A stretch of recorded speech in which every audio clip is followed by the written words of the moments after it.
Good day, monkeys. I'm Eddie Braverman. That's Midas Mulligan Magoo. Wait, what the fuck is that shit on your face, bro? Hold on a second. You can't do the intro. What the fuck is that?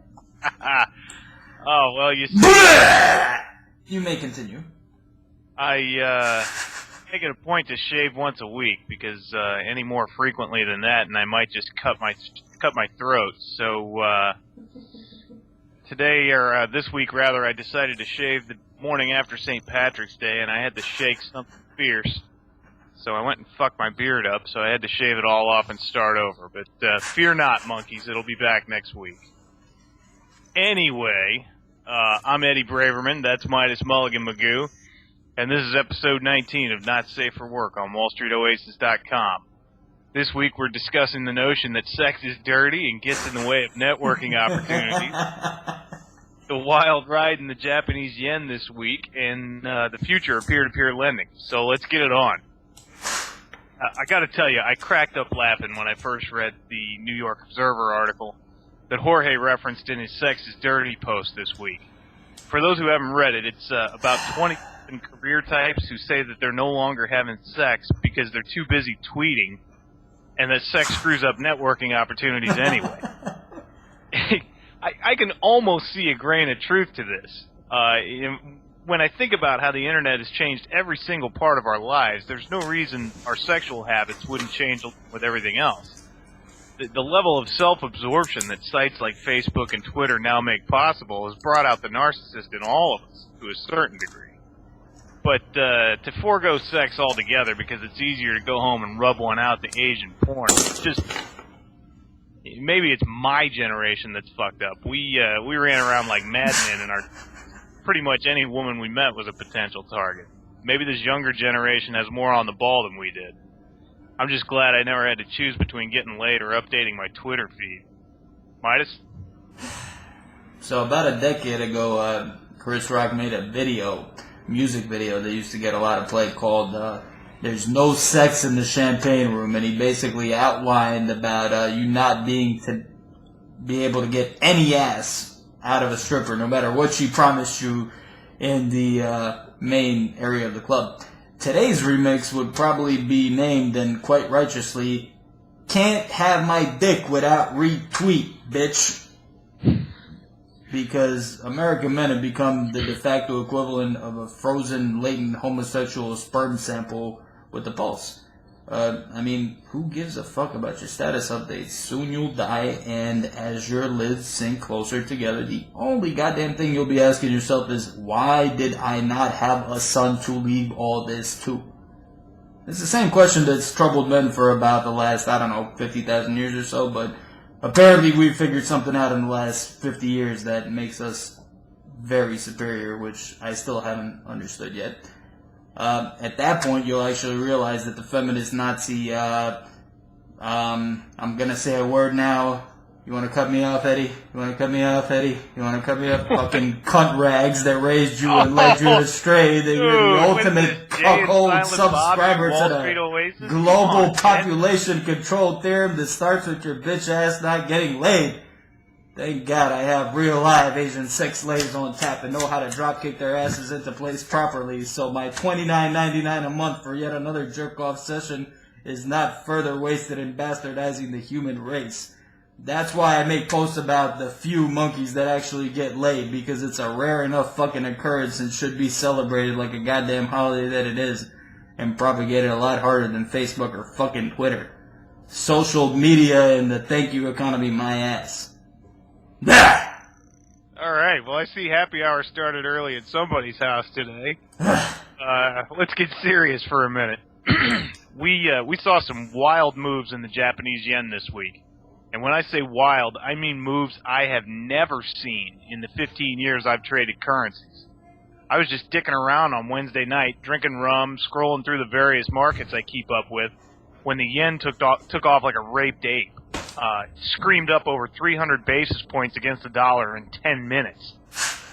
At first, all I could think about was all the American traders who were short the yen and couldn't do anything about it until the next morning. Then I looked at the yen against the other currencies, and it was ripping up even higher. It was crushing the Aussie dollar, the euro. Basically, all bets were off. I was watching the entire global yen carry trade unwind in the space of an hour. Now, things have since stabilized, but it took coordinated intervention by the Bank of Japan and the Federal Reserve, and I'll bet several other central banks, just to bring the yen off its new highs. It's odd because violent swings have always been a part of the market, but it seems these days they're far more dramatic, far more frequent, and just as likely to happen when you're asleep. If you're a trader today, you got to have your head on a swivel. What do you think, dude? I think the whole notion of market efficiency is a whole bunch of bullshit, and I've actually decided to add to my gloriously growing monkey shit total this week by writing a little bit more about how globalization will be the death of us all, at least those of us in developed countries. The yen's abrupt freefall and subsequent restoration are a perfect example of why today's markets are not free, and why government interference does not allow them to be, and why the vast majority of American taxpayers are being pimped out to support not only the oligarchies of this country, but those of the rest of the world. The next time you guys wonder why all the plebs in the middle class and lower classes hate Wall Street, do a little scrounging as to how the yen has been manipulated over the past week. The amount of fiscal stimulus that went into propping up the yen, which is the real reason why it's been shooting around up and down and upside down and around the way it has been, in reference to the crisis of the past 10 days or so in Japan, will make TARP look like a little cotton poly blend piece of bullshit in the long range. So God fucking help us if the only divine intervention that we can get is government help in markets. I don't want to know where this goes from here. And I don't even want to think about it. It's true, and I think about the guys that had stops in, how bad are you just beating yourself up if you had a stop in that they reached up and grabbed and then took the market back in the other direction? It's just, The better question is, what's your motivation to get in that position again next time? Because you made the right play, you made the right call, but, well, listen, we have to look out for the greater good. Fuck the fucking greater good. For once, let the bullshit fall. Let the guys who made the wrong play at the wrong time suffer. One time. Just one time. And let's see what happens then. But that's not going to happen. So, no. What's the point? All right. You guys know that I'm a fan of peer-to-peer lending, and I've been investing with Lending Club for a few months now, and I'm pretty pleased with the results so far, as I've posted on the site. I think P2P lending is a trend that's going to take off, and that's generally good for borrowers, less so for investors, but overall I think it's one of the things that might change the banking landscape going forward. Here's something I've been hearing whispered more and more lately that could be a real game changer. What is the one company on the planet that could change the way people borrow money? Don't say it. Please, don't. Come on. Please. It's a no-brainer. No. No! With over 500 million members, projected to be $1 billion by the end of 2012, Facebook could absolutely dominate P2P lending. I mean, think about it. You need to borrow money to buy a car. You got your job, you got your credit score. That's just about everything you've got when you go to a lender. But when you go through Facebook, you got more than that. You got 150 or so friends, real, who will most likely vouch for you. And everyone knows you're less likely to default on a loan when you be fucking over an old high school buddy. Now, while I don't agree with Facebook's current valuation in the least, getting into banking, and taking a percentage of every loan that they issue could easily justify a $50 billion valuation. What do you think?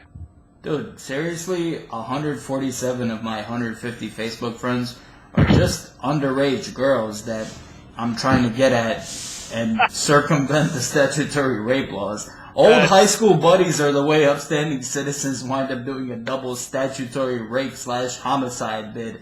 It's the way hookers wind up outside of the ground in Tijuana some mornings, Listen, what you say makes sense generally, but I'm really afraid for the fucking world at large if Facebook becomes the intermediary for any large-scale financial transactions. Seeing a photo of some fucker I knew way back when my main objective was a blowjob and a beer doesn't translate into sufficient merit for loaning out 5, 6, 7, or 8-figure loans.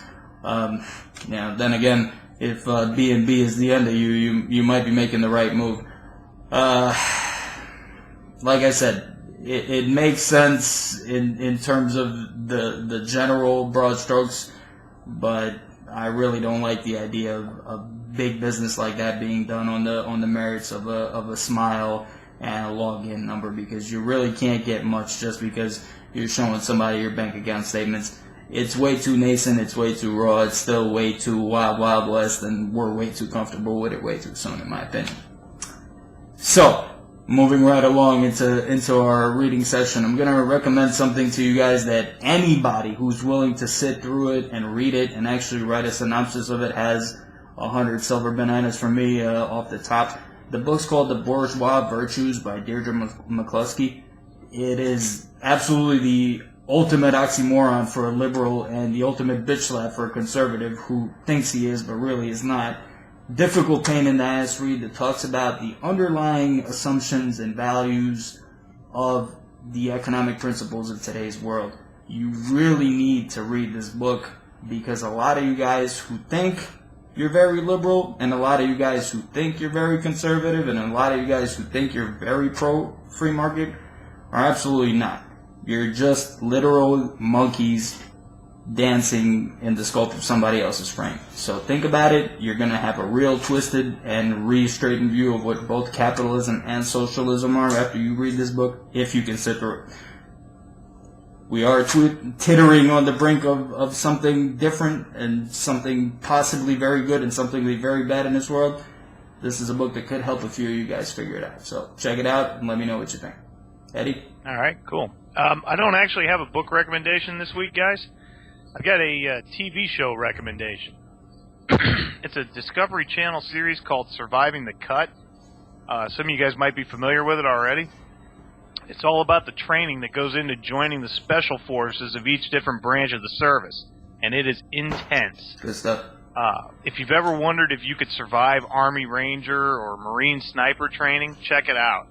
It's absolutely impossible not to be fired up after watching an episode of this show. Once again, it's Surviving the Cut on the Discovery Channel. Great stuff. That's all I've got for this week. Keep your heads low and your powder dry, and we'll see you next week. Stay classy, WSO.